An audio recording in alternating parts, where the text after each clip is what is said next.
பாரு, என் மேலே தப்பாக இருக்கட்டும். நான் வாழணும் சாகுதும் உன் கையில் தான் இருக்கு. வாழ்ந்தாலும் செத்தாலும் உன்னோட மட்டும்தான்.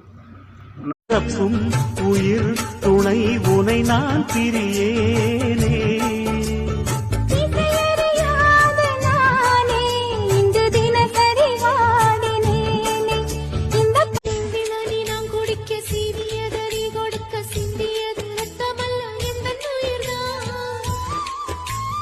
கள்ளிருக்கும் தாமரையை கையணைக்கும் ஆங்கிரையை உள்ளிருக்கும் நாடி எங்கும் ஏ மாமா ஏன் பக்க